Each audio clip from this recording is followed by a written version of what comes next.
Delhi CM Arvind Kejriwal రేపు జైలుకు వెళ్లనున్న నేపథ్యంలో కీలక వ్యాఖ్యలు చేశారు. ఎన్నికల ప్రచారానికి సుప్రీంకోర్టు తనకు 21 రోజులు సమయం ఇచ్చిందన్నారు. రేపటి రోజు తాను జైలుకు వెళ్తున్నాను అని, ఈసారి తనను ఎంతకాలం జైల్లో ఉంచుతారో తెలియదన్నారు. నియంతృత్వం నుంచి తనను రక్షించడానికి తాను జైలుకు వెళ్తున్నానన్నారు. అందుకు గర్విస్తున్నానన్నారు. జైలుకు వెళ్ళినప్పుడు 70 కిలోలు బరువు తగ్గానని, ఇక శరీరంలో ఏదో తీవ్రమైన వ్యాధి సంకేతాలు ఉన్నాయన్నారు.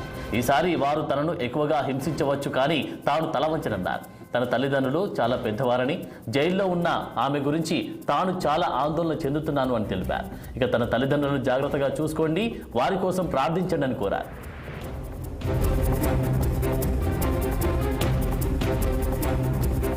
ఇక ఇదే అంశానికి సంబంధించి తాజా అప్డేట్స్ మా ప్రతినిధి అశోక్ అందిస్తారు. అశోక్, ఢిల్లీ ముఖ్యమంత్రి అరవింద్ కేజ్రీవాల్ ప్రస్తుతం మధ్యంతర జైలు మీద బయట ఉన్నారు. జూన్ 2న మధ్యాహ్నం వరకు ఆయన తిహార్ జైల్లో లొంగిపోవాల్సి ఉంటుంది. ఈ నేపథ్యంలోనే ఆయన కొంత ఏదైతే భావోద్వేగానికి గురైతే ఈ రోజు మీడియా ముందు మాట్లాడారు. సో ఎన్నికల ప్రచారానికి సుప్రీంకోర్టు నాకు 21 రోజుల సమయం ఇచ్చింది. ఈ రేపటి రోజున నేను తిరిగి తిహార్ జైలుకి వెళ్తున్నాను. సో ఈసారి ఎంతకాలం జైల్లో ఉంచుతారో నాకు తెలియదు. నియంతృత్వం నుండి నన్ను రక్షించడానికి నేను జైలుకు వెళ్తున్నానని భావిస్తున్నాను. వారు నన్ను నిశ్శబ్దం చేయడానికి ప్రయత్నిస్తున్నారు, నన్ను ప్రశ్నించకుండా ఎందుకు ప్రయత్నం చేస్తున్నారు. సో నేను జైలుకు వెళ్ళినప్పుడు 70 కిలోల బరువు తగ్గాను. శరీరంలో ఏదో తీవ్రమైన వ్యాధి సంకేతంగా ఉంది. సో నన్ను వేధించేందుకు ప్రయత్నం చేస్తుంది. సో నేను జైల్లో ఉన్న ప్రజల కోసం పనిచేస్తానంటూ ఆయన మీడియా ముఖంగా మాట్లాడారు. ఈసారి నన్ను ఎంత వరకు జైల్లో ఉంచుతారో, నన్ను ఇంకా ఎక్కువ హింసించవచ్చు అంటూ ఆయన భావోద్వేగానికి గురయ్యారు. నేను ఎక్కడ ఉన్నా, లోపల బయట ఉన్నా, అయితే ఆమ్ ఆద్మీ పార్టీ ఇచ్చిన ఉచిత పథకాలు, ఉచిత విద్యుత్ కానీ, మొహల్లా క్లినిక్ కానీ, ఆసుపత్రులు, ఉచిత మందులు, చికిత్స, 24 గంటల కరెంటు, అనేక ఇతర వస్తువులు కొనసాగుతాయంటూ ఆయన చెప్పారు. సో తిరిగి వచ్చిన తర్వాత ప్రతి నెల సోదరుల కంటే సోదరికి 10 మహిళలకు 1000 రూపాయలు ఇవ్వడం పథకం ప్రారంభిస్తానంటూ ఆయన మాట్లాడారు. సో నా కుటుంబం కోసం కూడా నేను ఏదైతే ఆయన కుటుంబం కోసం కూడా భావోద్వేగానికి గురయ్యారు. ఆయన తల్లిదండ్రులు చాలా పెద్దవారు.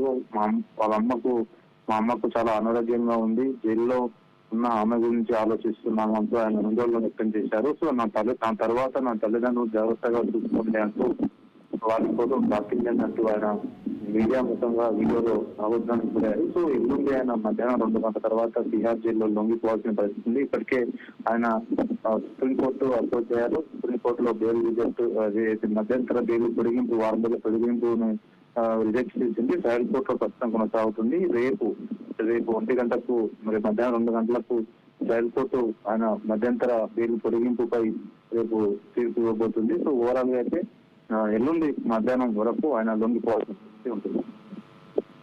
సుప్రీంకోర్టులో మధ్యంతర బెయిల్ను పొడిగించేటువంటి దరఖాస్తు పెట్టినటువంటి ఈ నేపథ్యంలో మరి సుప్రీంకోర్టు మధ్యంతర బెయిల్ పొడిగించే అవకాశం కనిపిస్తా ఉందా?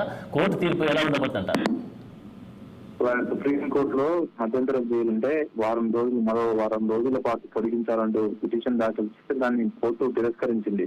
కింద ట్రయల్ కోర్టు ఏదైతే ఇప్పుడు కేసు నడుస్తుందో సిబిఐ స్పెషల్ రెవెన్యూ కోర్టులో అక్కడ పిటిషన్ దాఖలు చేసుకోవాలి, అక్కడికి వెళ్లాలంటూ సుప్రీంకోర్టు సూచించింది. ఆ నేపథ్యంలో నిన్న రెవెన్యూ కోర్టును ఆశ్రయించారు. నిన్న రెవెన్యూ కోర్టులో సుదీర్ఘంగా దీనికి సంబంధించి విచారణ కూడా జరిగింది. విచారణలో బెయిల్ ఎందుకు ఇవ్వకూడదని దానిపైన కూడా ప్రశ్న జరిగింది. బెయిల్ ఎందుకు పొడిగించొద్దు అంటూ ఈడీ ప్రస్తావించింది.